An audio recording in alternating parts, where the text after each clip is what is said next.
So you can see he went up, side draft to 17. Oh, did he and the 17 touch a little bit here? Yes. It looked like Kurt thought he could get clear and get down in front of Ricky Stenhouse Jr. Just wasn't quite there yet. And Jamie McMurray in his final 500 could not avoid the 43 of Bubba Wallace. Nope, he didn't know which way they were going to go, and he guessed wrong. And Wallace with a bit of a shove there from Tyler Reddick. Sends him right into the one of Kurt Busch.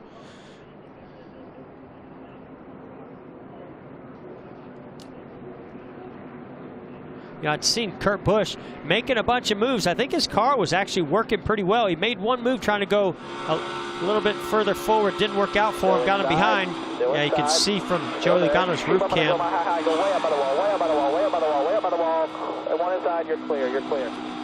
Good job. I almost wonder if it wasn't the air that packs. We see this so often in these cars, how unstable they are in the rear, where it just puts a little air and packs it to that left rear as Kurt Busch was turning down. If that didn't start to get him sideways. Ricky Stenhouse on his radio said he did not make contact. I think we take a closer look, see if there's some contact here. I felt like there might be a little bit. And I don't even know from this angle if we're going to be able to tell. I mean, it's so close. Now, right there, they definitely made contact. Yeah. But I think prior to that, it looked to me like the air, there's so much force from that air at 200 miles per hour coming around the front bumpers of these cars. It's almost like taking two hands. Now, right there, look at that. I don't think I saw. Well, that was late. Where I they think touched. Back that up a little bit. Pretty close. Pit road is busy. Some of them are. Boy, a bunch of them did, but not our leader. Whoa!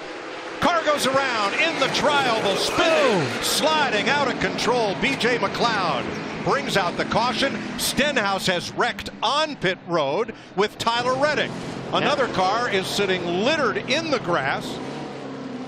And we're under caution. That is the 52. That's Cody Ware. I think Reddick got the left rear tire of Jimmy Johnson. Then Jimmy couldn't get in his pit stall.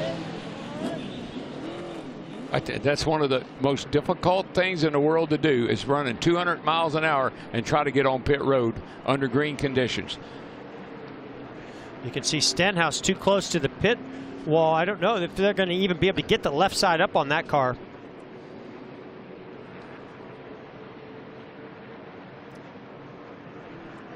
Tyler Reddick out of the Xfinity Series, involved in that. We're going to watch the red number 52 of Cody Ware and BJ McLeod in the 51 coming into frame here at the top. And there's Tyler Reddick. All of them in their first 500 start, and moves on. Yeah, and I just wonder if McLeod was trying to get woed up, and I think Cody Ware had no idea he was coming to pit road. And you're right, Jimmy Johnson did get collected in that. 3 drivers, Daytona 500 rookies get piled up here. Yeah, again, Cody Ware just right on the rear bumper of the 51 of McLeod, and just got in the back of him and turned him into that group. That took the whole left rear quarter panel off Jimmy Johnson's car. And these are cars that are slowing down, trying to get a pit road. 48 there at the bottom. Yeah, here comes Tyler Reddick, gets turned sideways. His right rear quarter panel. Man, what an incredible shot, seeing the debris. You can see the rear bumper of the 48 is stuck in the deck lid of that. Reddick's car 31. Came into Johnson's like a cheese grater and just took the whole, look what's left. There you go. They're not going. I mean, this is big trouble because they're going to have a hard time putting fuel in it. They've got to make those repairs. That's pretty heavy damage.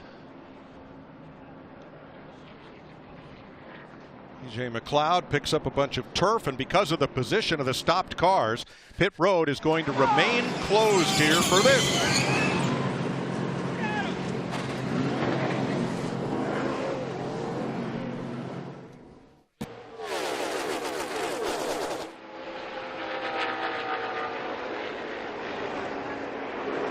Back to the next group, caution's out. Hold the brake left rear here, guys.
inside. Check up.